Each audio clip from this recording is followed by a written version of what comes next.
Good evening, everybody, and welcome to another edition of No Limits. My name is Scott Morganroth. Am I loud enough? I don't know. It depends who you talk to, who you listen to, but I have some good advice for you, a lot of folks out there. This is a broadcast where you're going to need a notepad and a pencil and a pad of paper because I have a lot of information, and I have Frank Chaput on the broadcast tonight, and Frank and I work together in the security business. And Frank, why don't you give the audience an overview of who you are and what you do and who you work for? Absolutely. Well, my name's Frank Chaput, as Scott said, and I've been in the security business now for about 22 years. I'm a retired E8 in the United States Army. When I first got out, I didn't know what I was going to do, and I kind of fell into the security business. I fell in love with it, with helping people, being able to help people protect their families and their homes, and making a nice living doing it and feeling good about what I did at the end of the day, man. And I fell in love with that. I've been doing it now, like I said, for 22 years. The business has gotten nothing but better over the years in terms of the technology, the peace of mind that we can give people today. And I really love it. I've had a great time working with Scott throughout the years. And I'm really excited to be able to share with people tonight. Now, I know, Frank, the one thing I like to talk about, those individuals that have military backgrounds, why don't you give an overview of a lot of the veterans out there that you were a veteran and a military guy? That's always a very refreshing thing for a lot of those individuals out there. Yep. Well, I spent 20 years in the Army and spent 7 years in the Ranger Regiment. Spent, 5, 6, 7 years in the 82nd Airborne Division. So I was a paratrooper for 18 years and did a lot of cool things, had a great time, traveled the world, Africa, Europe, Asia, and just had a wonderful time with me and my family. And honestly, the 20 years was over before I knew it. I retired at the ripe young age of 37 years old. And Scott, when I retired at 37, I did not have a clue what I was going to do after that. It just snuck up on me, and I kind of fell into the security business because one of my soldiers who had gotten out prior to me had gotten involved in it. And he's like, "Hey, Sergeant C, you should check it out. It's really good business." And that's how I wound up in the security business. It's amazing how everybody has a different path, how they ended up getting where they are. Just so a lot of you folks that are watching for the first time, I've been in the media for 40 years, but another lifetime ago, I was in the alarm business. In fact, that other lifetime ago when I began, it was in Phoenix, Arizona. And that was back in 2001. And at that particular point, that occurred when 9/11 took place. I never knew a lot about alarm systems. I knew at home shows that they were giving them away for free. I'm thinking, yeah, how is that even possible? Until I would only find out down the road that an old friend of mine had an alarm company back in Michigan, but I took it more seriously when I lived in the Phoenix, Arizona area. And, I had some of the most unconventional sales tactics on the planet. When I didn't even bother showing a keypad, all I did was take a clipboard and take a brochure, cut the darn thing up and make everybody look at it, and had all my paperwork inside. And you know what? I've always believed that I don't care how you get your message across as long as you do it. But my alarm career began back in 2001 when you had those things called a perimeter system, which at that time, Frank, consisted of 3 contacts, motion detector, and a keypad. And they would substitute them for glass breaks because at that time, motion detectors were not able to handle pads. So why don't you talk about the evolution of that system back then, and then we'll talk about 9/11 later in the broadcast.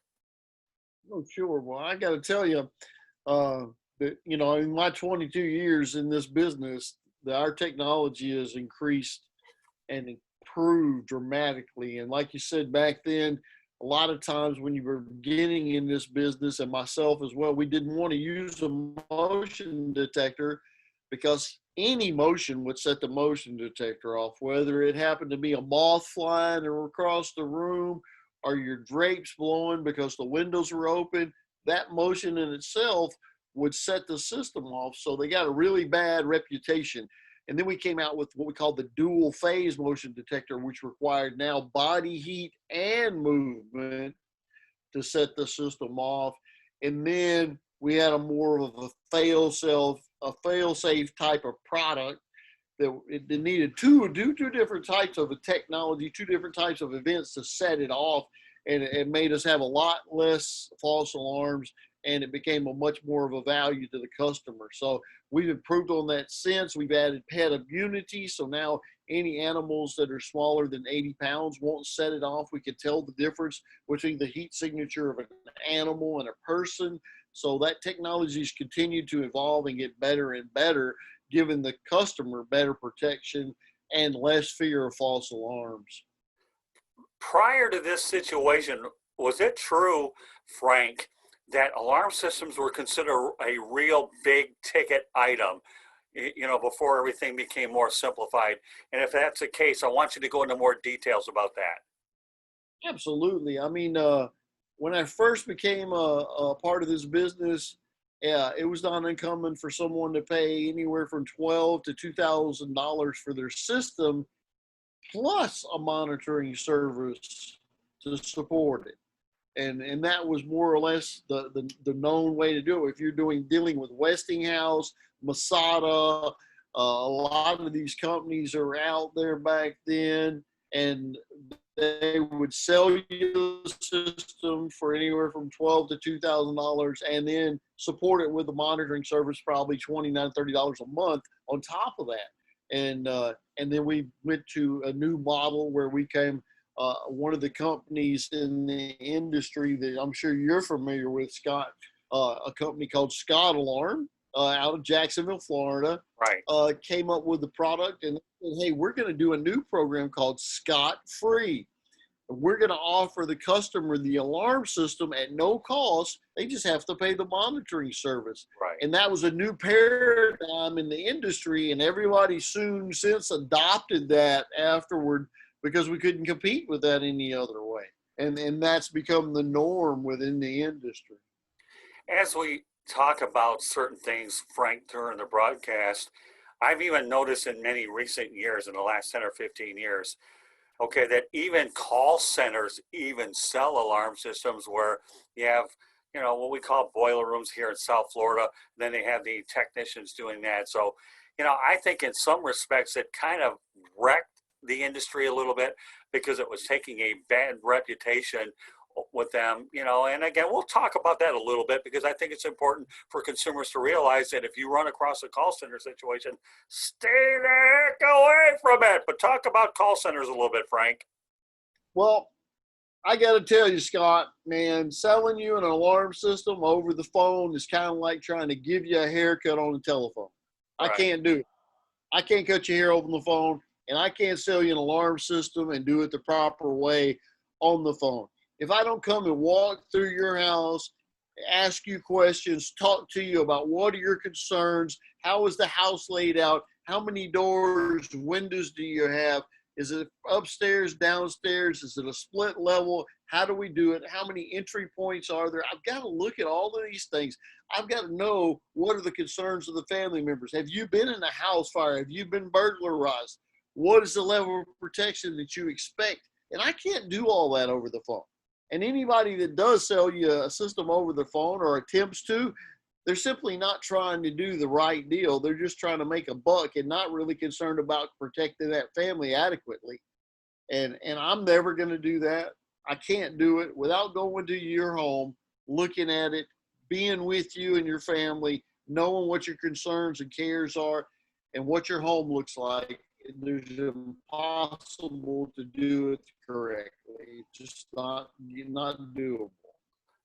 When I was not able to go on the road for a period of time due to a back injury that led me to have surgery, I know I was able to do it effectively because I had seen a lot of homes. Therefore, I knew to ask the right questions. But for those managers that were coming up with these canned scripts and all that, and you had all these people called telemarketers, okay, out there doing it, it's one thing.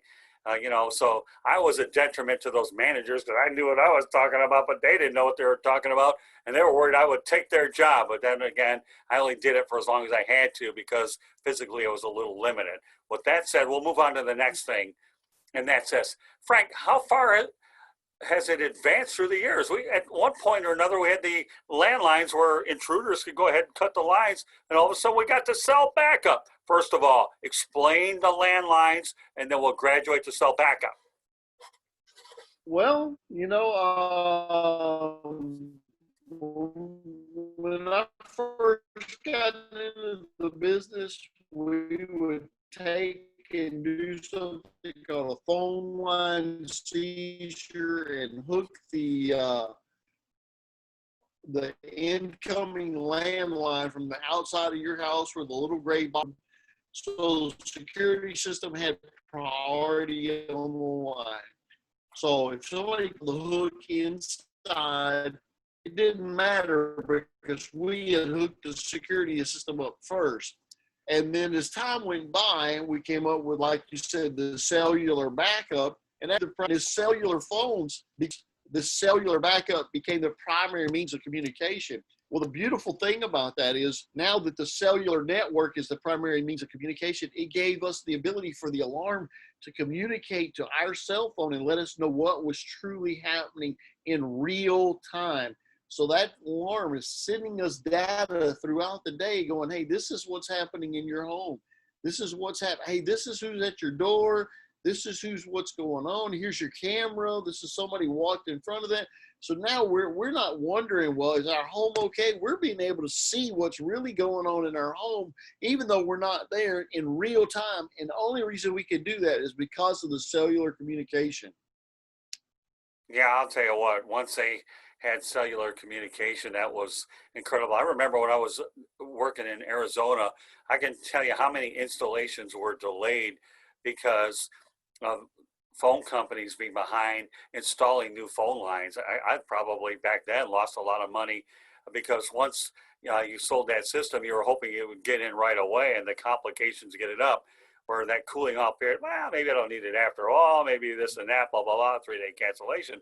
But when you get a cellular backup, all of a sudden you get that bad boy up and running, and you're in business. So you talk about just the evolution itself, going from the landline, got to wait forever to get it installed, all the way to having cellular backup. And I'll probably bet that decreased a lot of your cancellations, so to speak, in the area, knowing that you had that technology available to you. Absolutely. I mean, we didn't have to worry about somebody getting a landline. And ultimately, now it's become a rarity for someone to get a landline. So it just doesn't happen very often anymore. And we don't need it to, thank goodness. So people have found that, hey, wait a minute, the cellular network is faster, it's more direct, and we don't have to worry about somebody cutting the phone line. You can't disable the system. And one of the cool things about the whole cellular technology is when you try to get into the house, if you were to try to disable the system because it is on the cellular network, by the time you can reach the panel, it has already signaled a trouble to the monitoring center. It's already alerted them before you ever reach it. If you reach there and you try to rip it off the wall and scramble it or stomp it, it doesn't matter, because the second when you open the door, that cellular communicator sent the signal. And it's already done before you ever reach that. And of course, that was not the case with the landline. So tell our consumers out there, Frank, what should the average response time be from the moment that the monitoring station to actually getting there? Some people complain it's too late. All of a sudden they've ransacked my place, and then what? I mean, there has to be a certain time for which you catch these guys red-handed. Sure. Well, I mean, it's going to depend on what product that you searched and you bought. So, obviously, when you have a cellular communicator, that's the fastest communication possible, because it doesn't have to wait on a dial tone. It doesn't have to dial out all of that stuff. It's a direct connection. And so that's the fastest. So I know with Brinks Home Security, their average response time nationwide is less than 20 seconds. So, and every account that we do at Power Home is all two-way voice. That means within 20 seconds of that system going into an alarm state, there's a live operator talking to you. they're coming in through an open channel. We're opening that channel to the system. You don't have to get to a telephone or a cell phone or any of that, Scott. We're speaking to you directly through that alarm system panel and saying, hey, this is the monitoring system. What's your emergency? So by the time they get to you hear somebody to the home, give me a rough idea when the authorities should be out there. I know a lot of that depends on whether they're in remote areas, so I understand that that's a consideration here. Yeah, I mean, that's really difficult to say because we don't know if there's a police officer that's a block away or a mile away or 10 miles away. So, but what we can tell you is that, how quickly can we alert them? I would say within a minute of the alert coming into us, that we ascertain that there's really truly a need by talking to the victim, the homeowner, whatever, and making sure that it is truly them that's talking to us by verification of a password. Then we can go ahead and determine, hey, what's the need? Is it police? Is it fire? Is it medical? And making sure we dispatch the proper thing. And the really appropriate time for that entire process to happen is less than a minute. Okay. All right, let's talk about the keypad touchpads, however you want to talk about it. Yeah. I know a lot of them. I remember when I was in the business, you had those silent codes where you hit a bogus code in there. That way, if these guys put you at, in a very uncomfortable situation, have a lot of these burglars caught on to the fact that you have a bogus code in there, or is it something that's still commonly used to, get people out there and, be a little deceptive there? Well, we set ourselves up for failure initially because everybody in the industry decided that it was a good idea to use the same code. Okay. So we would go right down the center of the keypad, 2580, and everybody used exactly the same code. It didn't matter what company you were working for, where it was. So eventually it became common knowledge. Everybody used the same thing. And so then it was worthless, So the Security Industry Association in the United States got together and they said, we need to have a duress code system, but it can't be the same thing for everybody. It just doesn't make sense. So they decided, they voted on some different things, and they came up with something we call a +1 system. So typically whenever a customer decides, hey, this is my PIN number, we're going to add another number into that PIN number. I'm not going to explain specifically how we do it, but we add another PIN number, a number into there that somebody wouldn't be able to know, and it does deactivate the system, but it also sends a duress code. And it's something that if you were standing right next to me and I'm under duress, you would have no idea that I just entered that code. It'll just look like I disarmed the system, and I don't want to tell you exactly how it works because, who knows going to see this. Right. But there is a process for that to happen, and we instruct the customer how that's going to happen in the event that they ever have to disarm that system under duress, how they can alert somebody that they need help. Well, I think the important part of that question, and I think you understand it, is how far have the duress codes come from where they once were? That's the whole thing that I want everybody to take out of this broadcast, is how far have we come with those particular codes then to now? And that's what people have to know, that when you're dealing with state-of-the-art technology, okay, you realize, because there are a lot of things as we approach equipment right now, Frank, that what you have now versus was back then, it's a totally different animal for sure. And people have to understand the relevance and legitimacy of these duress codes so that, I don't care if you're a burglar, there's two different kinds of burglars, a smart one and a stupid one. And even the smart ones can be thrown off base a little bit because obviously it's a security business job to think ahead of these guys. That's how you keep people safe. Absolutely. So with that said, the next segue, let's talk about some of the key pieces of equipment that consumers should invest to. I'll break them down, okay, one by one. Let's talk about the doorbell camera. Man, I got to tell you, Scott, that is the most requested piece of additional equipment that we have, and just an awesome, awesome device. And that allows the customer, say yourself, no matter where you're at, to know who that is at your door. and not only know that, but to be able to correspond with them, and they don't know whether you're in the home or not. You could be across town at Starbucks, somebody ring your doorbell, or even approach the door without ringing it, and it alerts you, right? It sends a photo of them, live streaming photo to your phone, and you can converse with them, and they don't know if you're in the home or you're across town. They have no idea where you're at. And so there's a great deterrent value to that. All of a sudden, somebody comes talking out of that thing, and they're like, oh crap, somebody's home. You know, maybe I shouldn't steal this package off their porch. They know I'm here, you know. So it's invaluable in terms of porch pirates. I'm telling you, it shuts down on that so much, but it's really great because a lot of times if you've got a single mother that's at home, a stay-at-home mom, that kind of thing, it allows her to be able to tell who's at the door without putting herself in the danger or going to opening the door and exposing herself to a threat, you know. So let's go to the outdoor camera. You talked about that being a very popular piece of equipment. Yep. Second most popular item, and people want multiples of those because they like to look and see all the way around the perimeter of their home. And the outdoor camera is infrared, so it can see at night.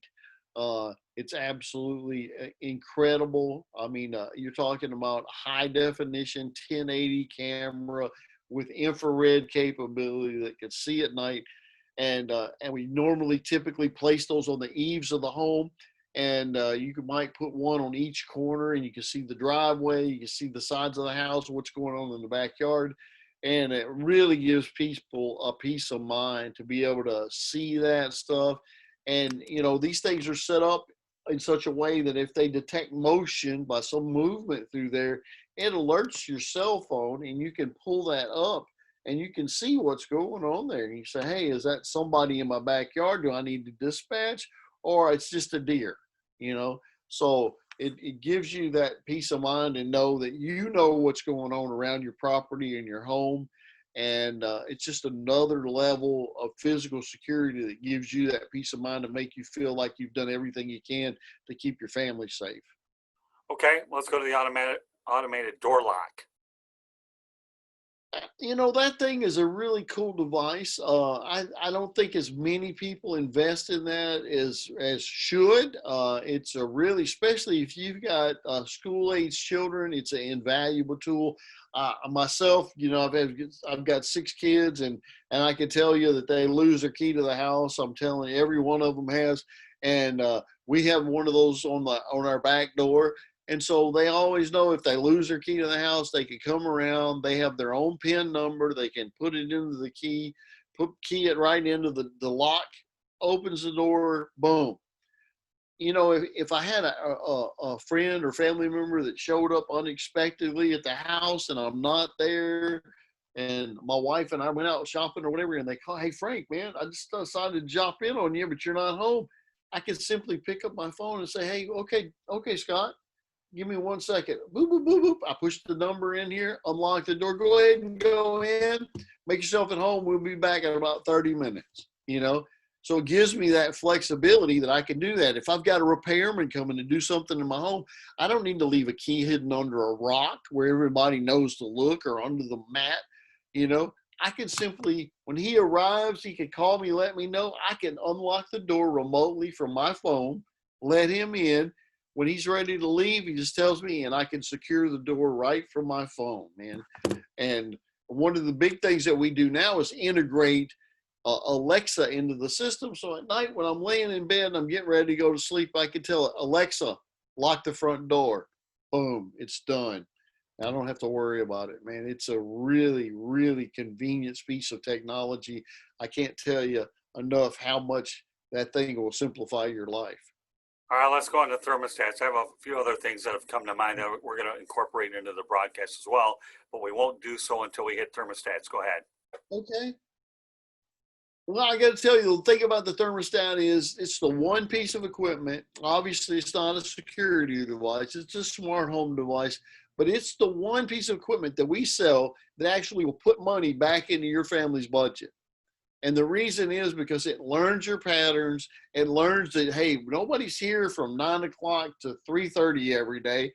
So I'm not going to keep it at 72. We're going to move it up to 76. So we're not using as much energy during that time. And everybody comes home about 4 o'clock. So at 3:30, we're going to start to cool it back off. And what it does is it allows you to use less energy during that period of time, and it learns your family's patterns. As it learns them, it starts to save you more and more money. So a typical family that installs one of those thermostats is going to save typically about 20% off of their energy bill a month. And that's the one device that we have that's actually going to put money right back into your pocket that you were already spending. Okay, now let's talk about entry points. I know it's pretty obvious that in many instances that the most common entry points is usually through the back doors or the doors. Is that correct? I can't imagine much of that has ever changed, has it? No, it hasn't. Right. It's Are what they usually are. the front door or the back door. Right. Yep. And of course, now with that said, okay, let's talk about gated communities. A lot of people have that preconception that if I'm in a gated community, I don't even need this. After all, now unless you're in South Florida and you can't get through them and you can't go market there because they won't let you in. Not that I'm too old to go ahead and climb the fence and go ahead and get fined for getting back there. But talk about gated communities. I think gated communities to me are every bit as vulnerable as non-gated communities. Well, and I believe you're absolutely correct. I guess it was 3 or 4 years ago now. I was training some new guys in the Orlando market, and we happened upon a gated community. And what we found out here in Orlando is during the afternoon when the school buses are running, all the gated communities open the gates so that the school buses can come in and drop the kids off. Right. Well, about 2:30 to 4 o'clock, all the gates were flung wide open. So as we go into this neighborhood, it's a gated community, but the gate's wide open. We go in, and the first house that we go to on the right when we enter, there's 2 squad cars there. There's a sheriff's car and an Orange County police officer car. And we go up and talk to them. They have 3 little girls. The wife was a Orlando PD. The husband was the sheriff. And they live in the gated community, and they purchased a system. And they've got 2 squad cars. Now, what burglar is going to go break into a house with 2 squad cars sitting in the front drive? Probably no one.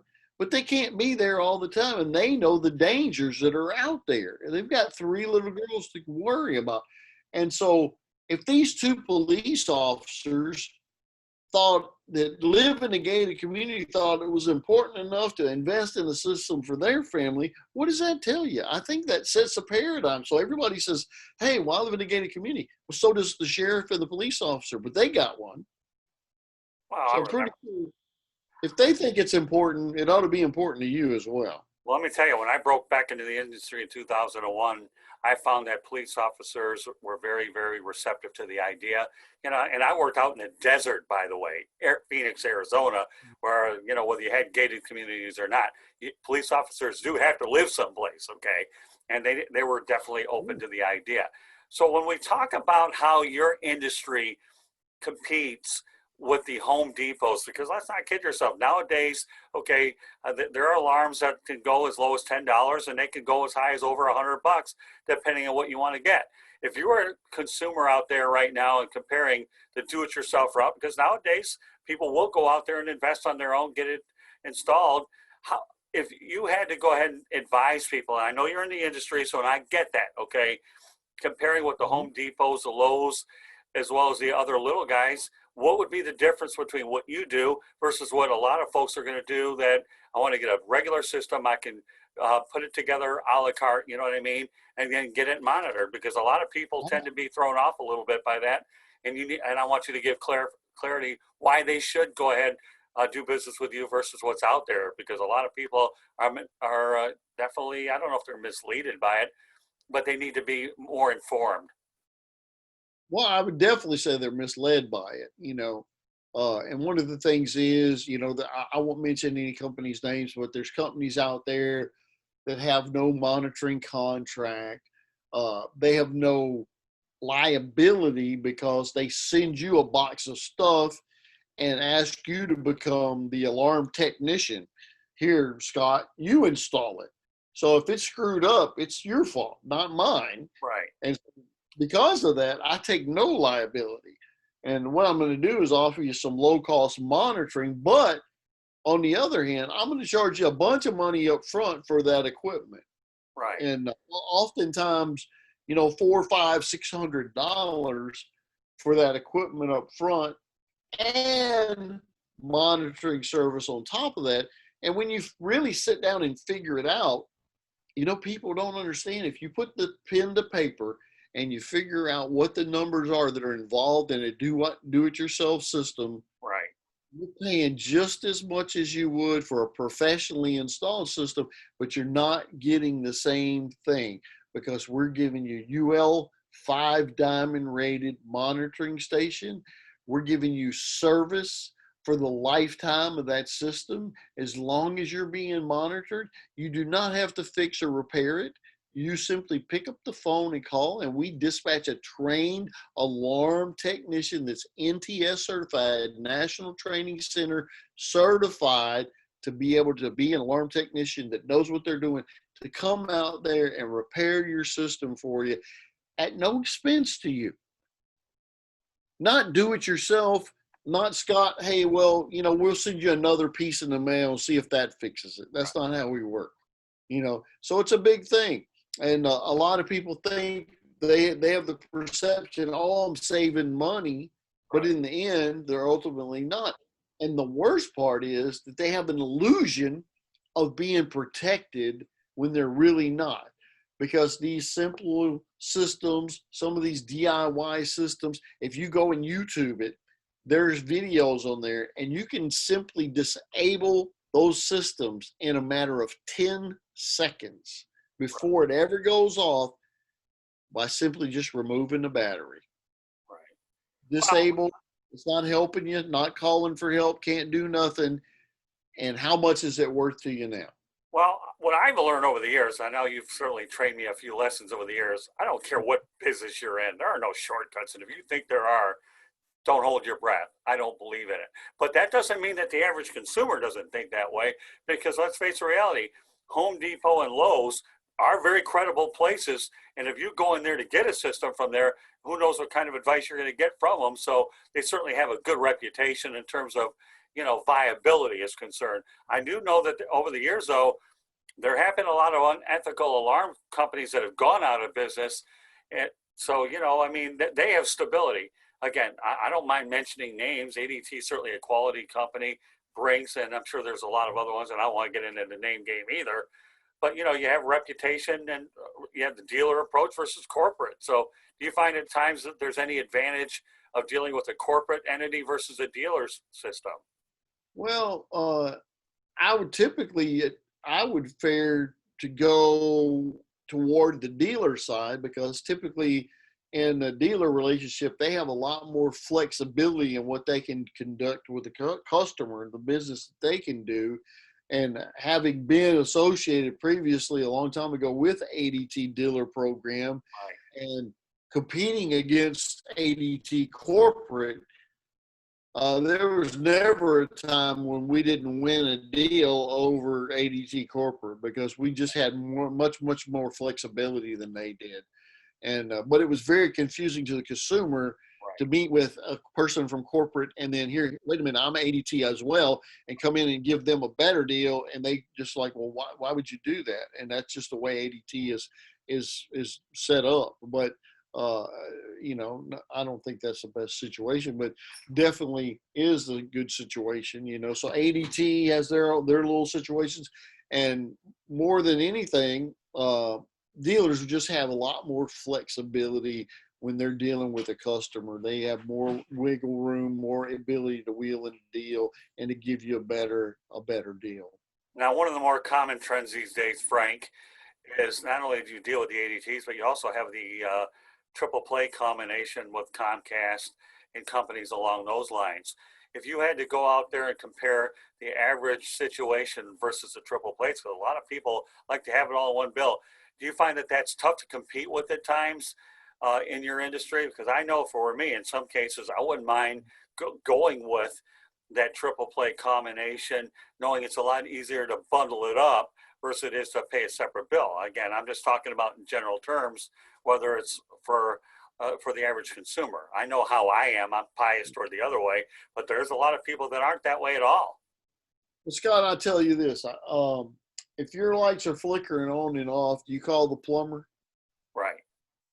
No, you call an electrician, right? Right. So if I'm having a security issue, I'm not calling the cable company because that's not what they do. They do media, they do TV, they do internet. And when they do security, it's an afterthought. They're not professionals at it by any stretch of the imagination. As we've all seen, we saw AT&T came out with their Digital Life product and plastered that garbage that they imported from China all over the place and ultimately could not support it. It didn't work, and they had to back out of that business altogether. And no alarm company in its right mind would touch any of those accounts because they had brought and created their own cheap equipment from China, and nobody would support it. Right. Everybody's like, no, you can't. Well, they tried to sell it to numerous companies, and they wouldn't take it. And the reason is AT&T's a phone company. That's what they do. They're not a security company, and it all bit them in the behind ultimately, and they totally got out of that. And you see the same thing happen with Time Warner and some of these other companies. They delved in there and thought, oh, well, we can get some more reoccurring monthly revenue, not realizing what they needed to do and the liability that was involved in the security side of the house. And, we don't do cable. We don't do phones. Right. We do security. We do security and home automation, and that's all we do. And we do it better than anyone else. And, we don't call the plumber for an electrical problem, and we don't call the electrician for a plumbing problem. So don't call the cable company when you want somebody to protect your family. That's what I'm going to tell you. Well, I'll tell you one thing I should point out, and we talked about the dealer program versus corporate. In the end, you know what?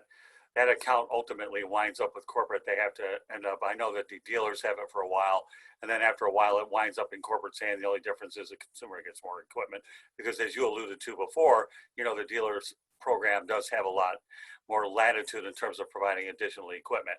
With that said, okay, I'm sure that there's a part of our audience, Frank, that are renters, okay? Do you have rental programs as well? Because I know a lot of times when you enter into a security agreement, you're dealing with a 2 or 3 year agreement where renters, many of them don't stay in one place for about a year. So why don't you talk about agreements first part of the equation, how they automatically transfer. Then the second part of the equation is I want you to go into the rental aspect of this. Well, we understand that people have different circumstances. And some people own a home, some people lease an apartment, and there's a lot of different options out there for people today. And we don't feel like because you've elected to rent a nice apartment somewhere that you no longer qualify for a security system to protect your family any more than the homeowner does. So we have a program for everyone. And that's really what it's all about. We provide an ability to secure your home, whether it be an apartment, a home, a mobile home, a townhouse, a condo, whatever it is, to anyone. And so renters are just as viable of a customer group to us as anyone else. And we know that they have families and they want to protect them. So we provide them with the ability to do that. So there's no one currently that in any demographic that we don't have the ability to protect, whether the renter, homeowner, or anything else. We have a system for them. And we believe that they deserve to be protected, and we're absolutely going to provide them with an alternative to do that.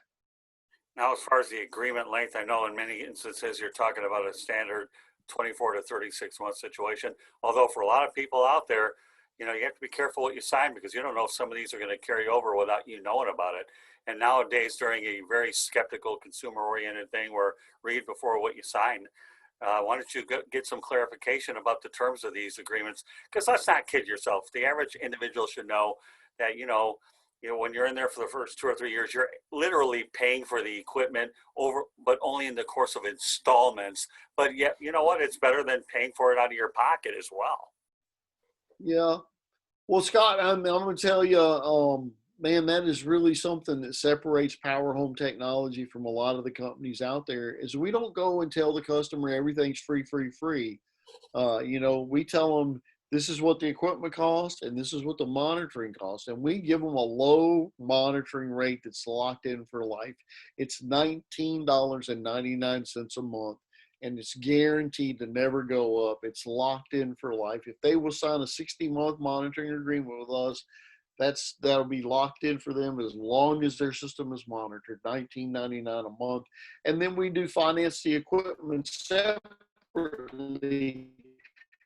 And when that equipment is paid for, it just goes away. Unlike many companies where they for $74.99, it never goes away. It's perpetual. So 7 years, 8 years, 9 years down the road, they're still paying that high monitoring rate, knowing that that equipment has long since been paid for. And so rather than come at you and tell the customer, oh, everything's free, free, free, we don't lie to them like that. We're honest with them. The equipment costs this, the monitoring costs this. We put it together. When the equipment's done, this is all you're going to pay. We lock it in for life. And if Scott, if you came to me and you said, Frank, I really like everything. I like the package. I want the equipment, but I really just don't feel like I can sign a 60-month agreement, then we have an option for a 36-month agreement too, right? It's just a little bit more. And if you said to me, you said, Frank, well, I love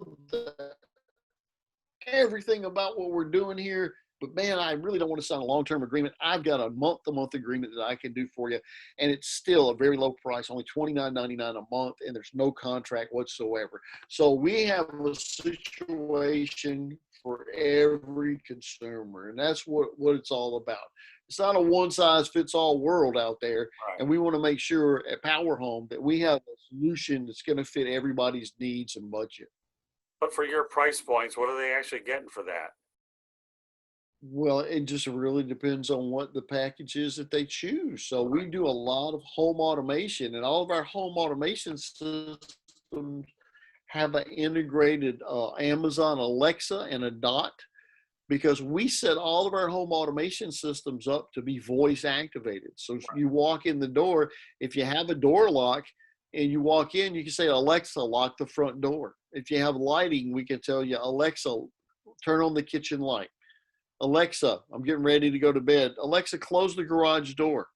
So we integrate all of that stuff so it's voice activated, and that's kind of the industry standard now. That's where the business is going, to not only be automated in terms of the geofencing, but also to be automated in terms of voice activation.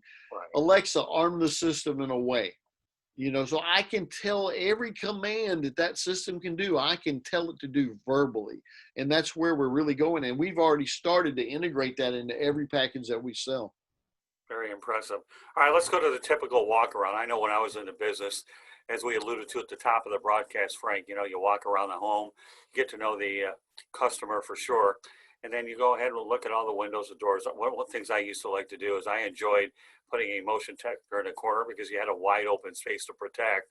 And of course, the windows are what they are. You had to be strategically smart in terms of where you place the equipment. I was always told this is just advice, not the norm. You leave that to the discretion of the technician for sure. And people will take whatever they want. So let's talk about the typical walk around when I was doing it, and then we'll carry it over to the modified walk around, and you know where I'm going with this. Absolutely. Explain how that works, typical walk around.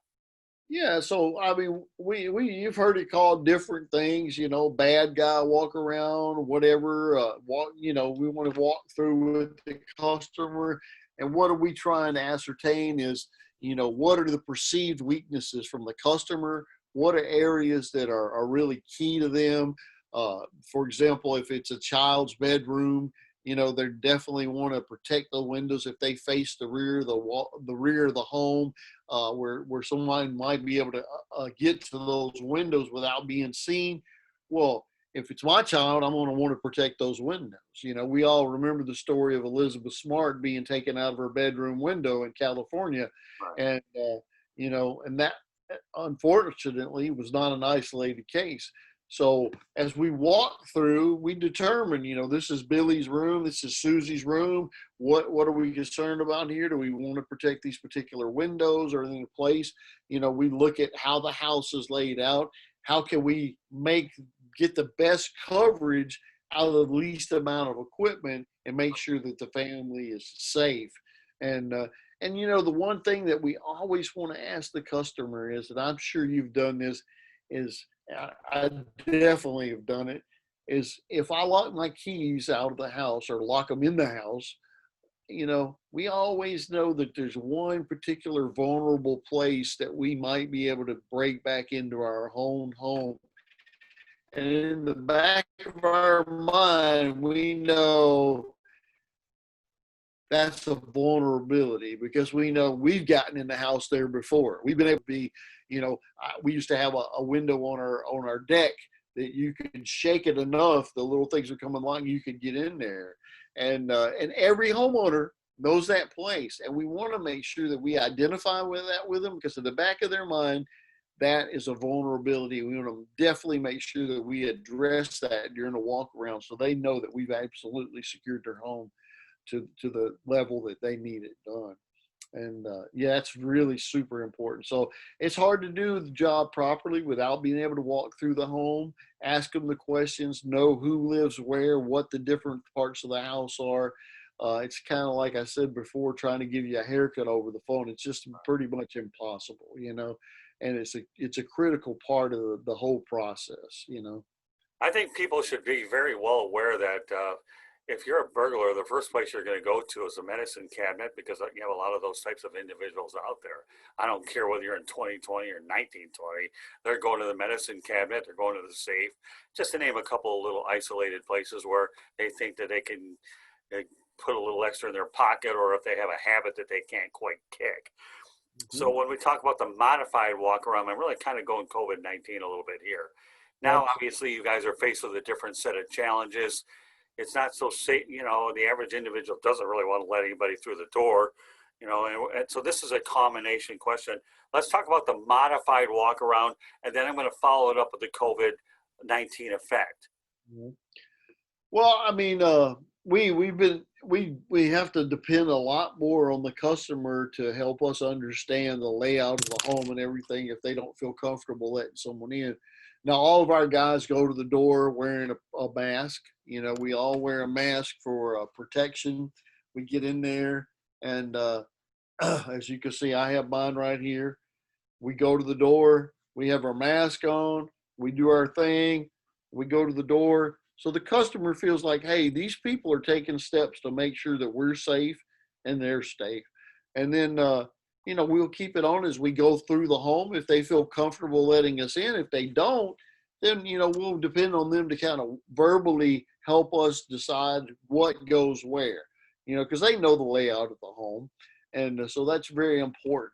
But we certainly don't want to go into any home where people feel like we might be a threat or we might be contaminating them or anything like that, because you know I was with a elderly gentleman today and he was very concerned about that. So you know, it's important for us to make people feel at ease and know that we're safeguarding them as well as us.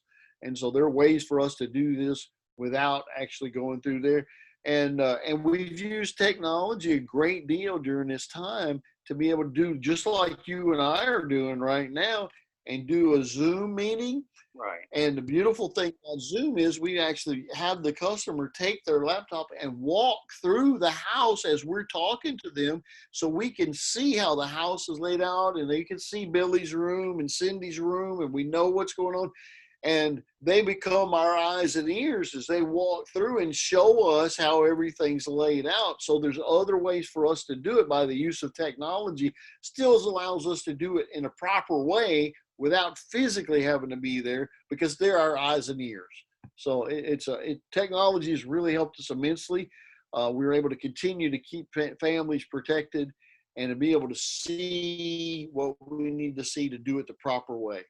So when we talk about the COVID-19 effect, it's safe to say that a lot of your representatives go there with masks, gloves, and are very sanitized. But do you ever run across situations where, your guys could very well get the COVID-19 virus? I mean, nowadays, I would think being an in-home sales representative, that they're just as apprehensive about going in as the consumer is about letting them in. I mean, there's no question during COVID-19, nothing that we ever had to deal with before. Then again, a pandemic has only happened once every 100 years anyways. But there has to be a tremendous amount of apprehension on both sides nowadays. Well, honestly, in dealing with our sales force and our representatives in the field, we haven't had a lot of concern from our guys, but more concern about, we don't want to bring it or transmit it to someone else unknowingly, because as we've all found out, that there's a lot of people out there that are asymptomatic that may carry it and spread it to other people. I have no symptoms whatsoever. So I could very well have it, not know it, and bring it to you. And so it's very important for us to do all the things that we can. And if a customer, we knock on the door and they don't feel comfortable and they wave us off, we simply keep moving, and that's what we do, so it's not, hey, you know what? They don't feel comfortable doing this. So we have a flyer that we leave on the door, Scott, and it tells them all the different ways that we can do it without actually physically encountering them. And they can give us a call. Our number's on there. We can do it by Zoom, Skype, Google Hangouts, all of these different ways where we can actually see what's going on in the home. They can walk through it with us. We also do it by FaceTime on an iPhone, and they can walk through and show us what's happening in the house. What are we trying to do? How's it laid out? And we can put the system together for them without physically having to be there, using them as our eyes and ears and letting us see what's going on. Well, you can't take away the human element. At some point or another, if they decide to do this, you're going to send a technician out there. How are you going to warranty it to begin with? But it's getting through the preliminaries, the paperwork that's going to be done nowadays electronically.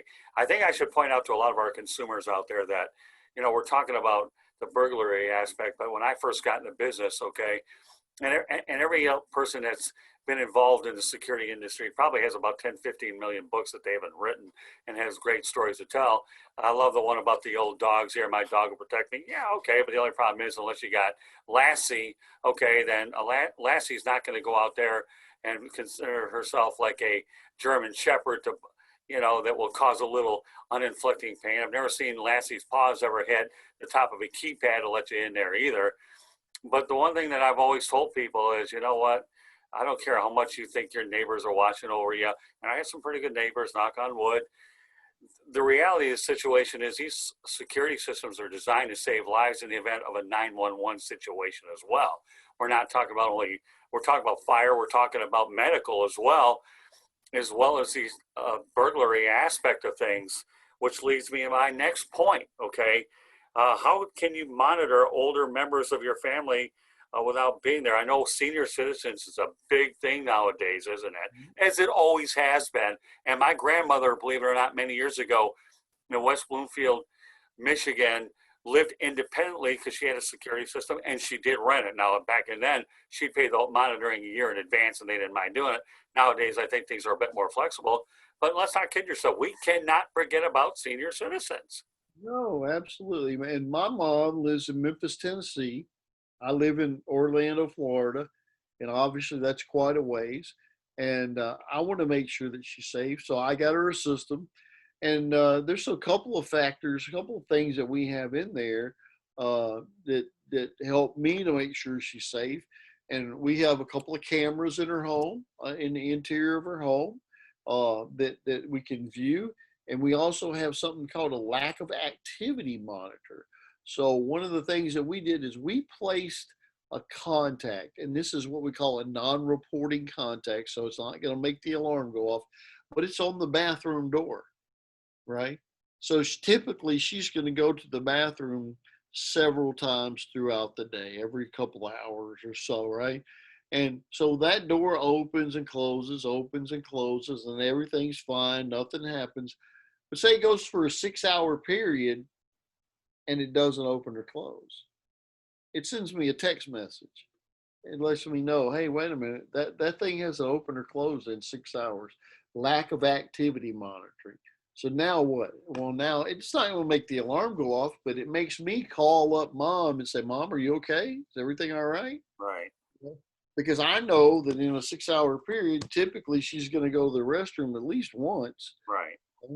And so it allows us to monitor them, without having to, encroach upon their freedoms, give them that flexibility, but still have some kind of peace of mind and know that, hey, wait a minute, there's some technology there that's going to alert me if there's a perception of a problem. And that's exactly what we use. Lack of activity monitoring is invaluable.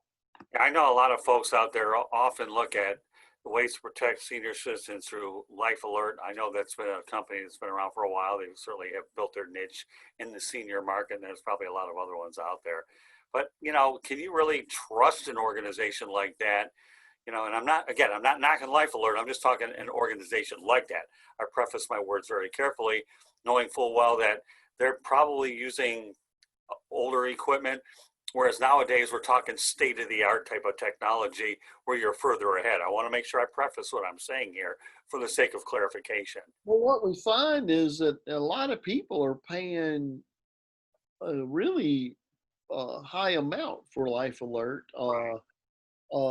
As much as they could have a complete security system with fire protection, medical protection, and burglary protection, and still save money. And I had a customer recently that we took care of their mom because she had a Life Alert and she was paying $65 a month just for that product. She's on oxygen. She lived alone. And so she's got the threat of fire there in her house with bottles of oxygen. And yet she had no kind of burglary protection, no kind of fire protection. And we were able to give her all those different protections in her home, as well as the medical alert, and save her money. Right. And so, yeah, our product absolutely does all of that. And what you'll find if you do a little shopping around is that you can actually get a comprehensive security package that does police, fire, ambulance, and medical all at once, usually at a fraction of the cost of Life Alert. Yeah, I've often known that company and along with other ones, is they're just, to me, very one-dimensional is what they are, versus what you have, which is definitely multifaceted. And I think that's the thing that a lot of our consumers should make note. By the way, folks, you're listening and watching to No Limits. My name is Scott Morgan, North Motor City, Manmouth. Glad to be joined by Frank Chaput, who works over at Power Home Technologies. Frank is always glad to have him. We have a little more work to do because we want to make sure that everybody out there gets everything they need to know about this. With that said, let's transition over to smart home technology. Why don't you give everybody a general overview of what that's about? Well, it's kind of the evolution of the security product. So we, as you know, and I know, when we first started out, we were using some very rudimentary hardwired systems that were hooked up to a landline phone, and they really were only either off or on. There weren't a lot of things that it could do other than alert you if somebody opened a door or window. And but over the years, as technology has evolved, we've incorporated many, many, many more things. So now we have the ability to do energy saving features such as thermostats, LED light bulbs that we can control remotely. So that's an energy conservation features. We've got different kinds of safety features, as well as convenience, as the front door locks, the automated door locks that we can control once again remotely with an app on our phone. We also have the ability to control our garage door opening and closing. So there's a lot of different factors that we can build into this, not even to mention all the different types of cameras that we can integrate into the system that you can view all remotely. So the cool thing is with our all home automation product, we incorporate all of that into the Alexa system from Amazon, and we can do everything by voice control now. So I can tell the system to turn on, the arm itself to turn on the lights, close the garage door, lock the front door, turn up the thermostat, all of these things just simply by telling Alexa I wanted to do it. And so that's the next level of home automation, to be able to, and back in the day, we used to watch Captain Kirk walk onto the bridge and say, "Computer, do this." And they used to do it. And now we're living that. I mean, our system can literally do that for you. You can walk into your family room and say, "Computer, turn off the kitchen light," and it'll do it. "Computer, lock the back door," it'll do it. Alexa's the computer. So we just simply tell Alexa, "Close the garage door." "Alexa, turn on the front porch light." "Alexa, turn down the thermostat." And we've got all of these different parts of the system integrated now, where we can do that voice control. And that's where the industry is going, to total voice control. And that's what the home automation, the home smart home technology, as you hear it called, is going to. That's what we're doing right now. I want to keep things basic for a moment, okay? I want you to explain the difference between a hardwired system and a wireless system. Well, hardwired system, I don't even know anybody that does that anymore, honestly. But when I did first start in the system, in the security industry, that was the norm. We were doing Vista 9s, Demco's Vista 9s, where we physically had to run a wire from our master control panel, big metal box that we'd hide in the closet somewhere, and we'd run a wire either through the attic or under the house, all the way to every device in the house, wherever it was. And then we would plug it into an outlet somewhere, and then we would run another wire outside the house to the little gray box where your phone signal came in, and wire it in there. And that was all wired, and we called it hardwired because it was all wired in. So the problem was that your local friendly burglar could walk by with a pair of little clippers and clip one of those wires and disable the whole thing. And that was truly a problem. So after a while, burglars aren't all necessarily dumb. They begin to find the weaknesses and they go, "Hey, there's a wire right here on the outside of the house that feeds that whole system. And if you clip that, it can no longer communicate with anyone. It's just a noisemaker at that point." And so we began to go wireless to figure out ways that we could keep the bad guy from being able to get to the system. And we created something that you very well know, called smash and crash technology.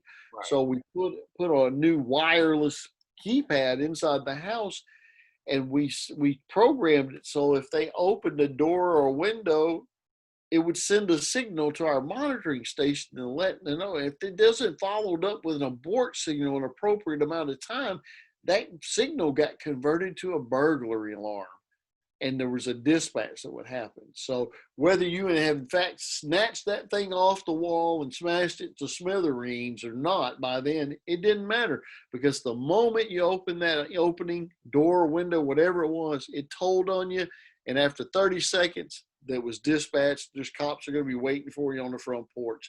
And wireless technology allows us to do that. I mean, now everybody obviously is used to, we carry wireless technology everywhere we go.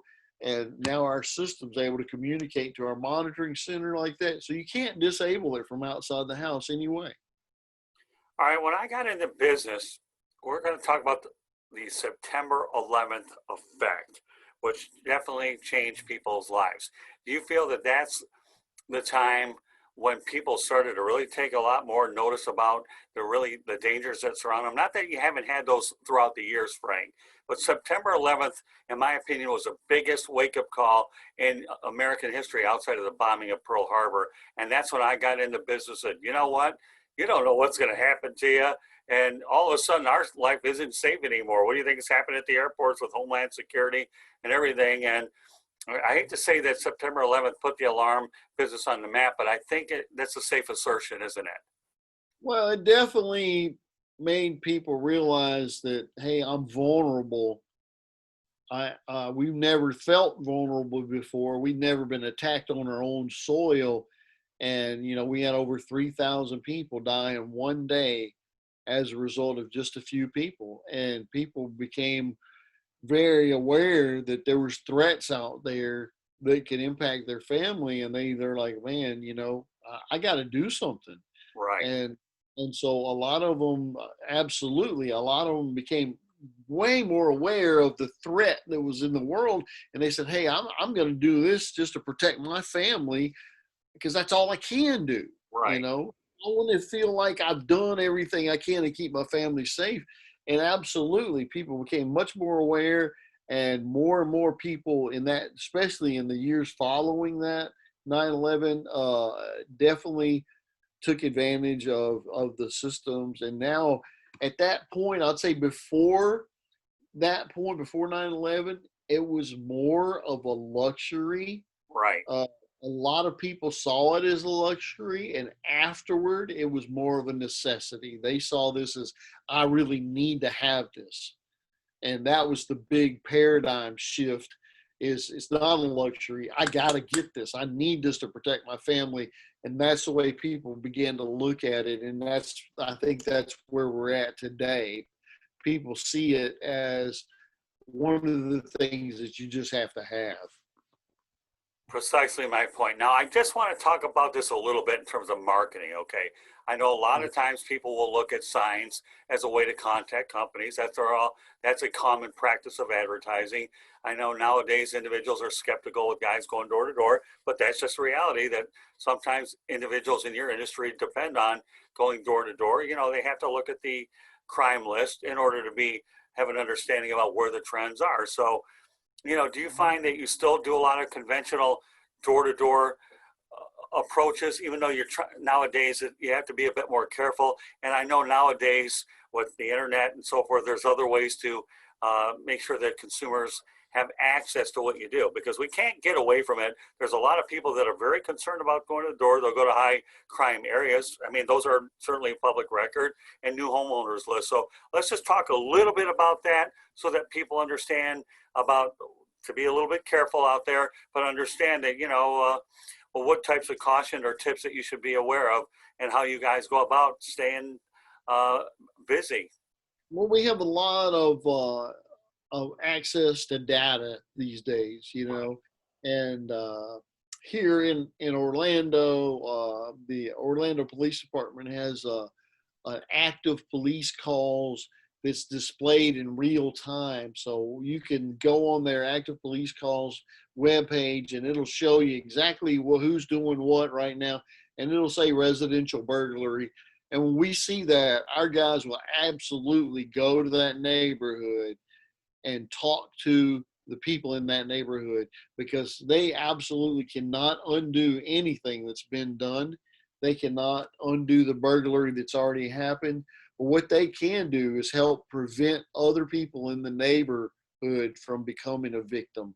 And as well as I do, Scott, from your time in this, that you will see certain criminal elements like to feed on the same neighborhood, the same area. If they have success in an area, they'll continue to go back there. And so we absolutely will send guys into a neighborhood where there's been a victim in an attempt to offer them a lower rate, a special promotion, let's say, to help make sure that those guys don't get a foothold in that neighborhood, and there are other victims in that neighborhood when we can help them to not become a victim. Well, I know new homeowners lists are a very effective way to approach people. Let's face the reality. They don't know what they're getting into. You buy a home because you love the square footage, the area, but let's not kid ourselves. Nobody's exempt from a potential situation. Better be proactive instead of reactive, as we've known in this society. So, I mean, to me, those are just common things that people have to be aware of, that, again, it's all about proactivity versus reactivity is really what it is. So regardless of how you come across your clients, to me, it's important. So who do you trust when they come to the door, Frank? I mean, I'm not going to sit here and let anybody else in there. They got to have a badge. They have to have some. And do you find yourself at times with vans of supervisors out there to make sure that everybody is square? Because I think it's important that people understand who they're working with. Well, I will tell you, Scott, this is a real kind of pet peeve for me, but absolutely, you should never, ever, ever allow any kind of a salesperson into your home that's not absolutely registered with the state. And in the alarm business, we all get a registration in this particular case from the Alarm Association of Florida. Means we've been criminally background checked. We've been fingerprinted. They've run us through an FBI background check. We're not a criminal. And so they know absolutely if we've got that around our neck and we can show it to them that we're not a danger to them. Now, I can tell you that not everyone does that because it costs money. And it costs us money to do that background check and to put people through that process, and it's expensive. And there's companies out there that will send reps out into the field that do not do that, and they don't know these guys from Adam. And, you know, you probably remember just a few years ago that there was a young man on a van program for an ADT dealer that raped a young lady in Tampa. And ultimately they found that they had never background checked this guy at all. You know, and of course that ADT dealer kind of self-imploded at that point. They lost their license, they went out of business, and but we want to do things the right way. We do things the right way. So every one of our people has a badge with a license. It's every state that they're in, and they're more than willing to show it to you. And I would tell you, if they don't have it, don't let them in. Right. Well, it doesn't take a whole lot to go on social media to know what companies are reputable versus they aren't. For sure, because nowadays, you know, we're talking about an instantaneous news cycle without a doubt. So you definitely have to do that to safeguard yourself against any type of situations like that. Now, I know not everybody can get a alarm system. I know that there are times when you have a lower credit score, but do you find that even some of the individuals that are high risk are still able to have access to these systems? Have the programs changed enough to accommodate some of those individuals? Well, absolutely. I mean, there was a time, and you're well aware of this, that, you know, you needed to have really pretty good credit, and you know, you had to be a homeowner, and, you know, there were some definitive criteria for you to even qualify to get a system. And you know, and we at that time we alienated a good segment of the population, and we did not take care of them, and they wanted to safeguard their families just as much as anyone else. But we, you know, as times have gone by, we've evolved, and so we have programs for people that rent, you know. And I mean, I could tell you, you know, my daughter lived in Miami, and her fiance were rented. They both had 700 credit scores. They were renting a $2,200 a month apartment. I mean, they were an ideal client. But yet at one point in time, we wouldn't have touched them because they didn't own the home. And that's no longer the case. So we definitely have programs for people with less than perfect credit. We go all the way down to 500 credit score now.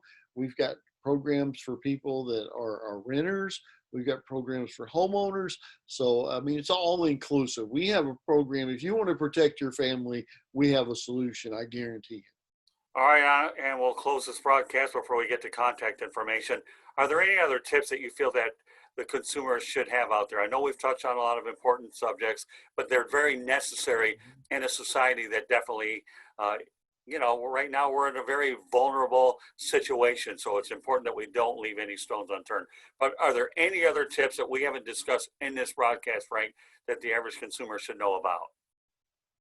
Well, I mean, I would tell you that I think probably one of the most important things you can do is get a doorbell camera and not open the door if you don't know who's there. You know, a lot of times people would go to the door, somebody rang the doorbell, knock the door, and you open yourself up and you have no idea who's there. Get a doorbell camera where you can see it from inside the home. You can see it right on your phone. If you don't know who that is, don't open the door.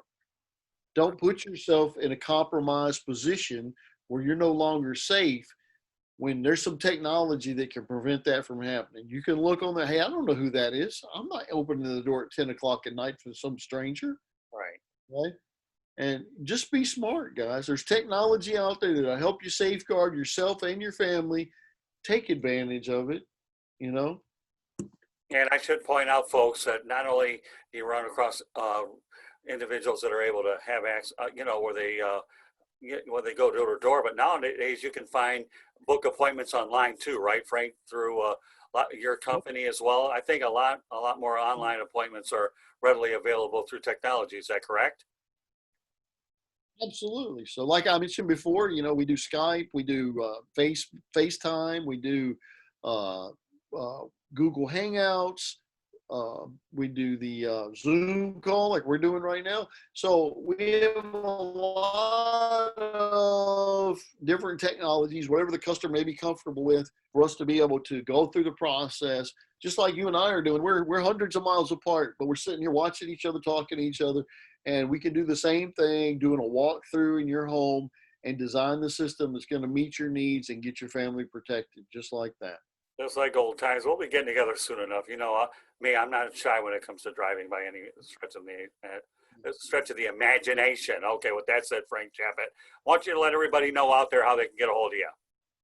All right. Once again, I'm Frank Chaput with Power Home Technologies, and you can give me a call at 407-394-2531, or you can reach out to me via email at fchaput@pht.com.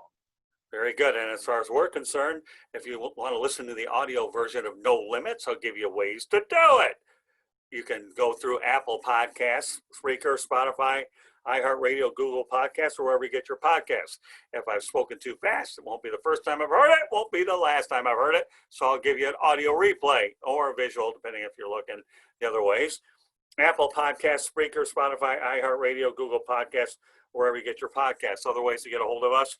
You can follow us on Twitter at Tribune South. That's at Tribune South. Facebook and Instagram, South Florida Tribune Gets It Done. You are watching to No Limits here via our YouTube channel. So please subscribe to the YouTube channel and go out there and share this broadcast. Nobody's going to sit here and tell me this one isn't useful, especially since Christmas is right around the corner. And the sooner it gets here, the sooner we get rid of 2020 to begin with. But if you don't have a notepad and a pen and paper, shame on you, as Girl Pile would say, shame, shame, shame. So again, subscribe to the YouTube channel as well. As far as our website's concerned, www.southfloridatribune.com gets it done. We have a section out there for a Motor City Monitor, which allows us to have a lot of the Detroit things, since it's from my hometown. We have a media distribution partners as well that contribute, as well as our columnists and all of our broadcasts there. I should point out the advantages of subscribing to the YouTube channel are the fact that you get to watch a sports exchange, No Limits, which we're doing right now, 108 Stitches Baseball Talk, Real and the Rare, Fantasy Football, South Florida Tribune Podcast, which preceded this broadcast. Our email is southfloridatribune@gmail.com. If you have any suggestions for broadcasts, you want to get a hold of Frank Chaput that way, feel free to do so. And LinkedIn, Scott Morganroth Gets It Done. So there's lots of ways to go out there and reach us. And, again, it's been a great reunion with Frank Chaput. And all I can tell you, Frank, I'm looking forward to having this broadcast. The security business is something I have a very strong affection for. I was in it for a long time. I feel a part of me still is in it. And it's something that you never get rid of. And every time we have an opportunity to get together and talk about this, folks, don't take this lightly, okay? This is not a society that you can just sit there and let anybody in anymore. You've got to be careful. And these systems are multidimensional, folks. They cover alarm systems to protect against theft. You have fire, and you also have the medical. Don't take it for granted. So, once again, we want to thank you for joining us on this edition of No Limits. My name is Scott Morganroth, and once again, I'm very pleased to be joined by Frank Chaput tonight. And we hope that everybody out there takes the necessary precautions that they have to do.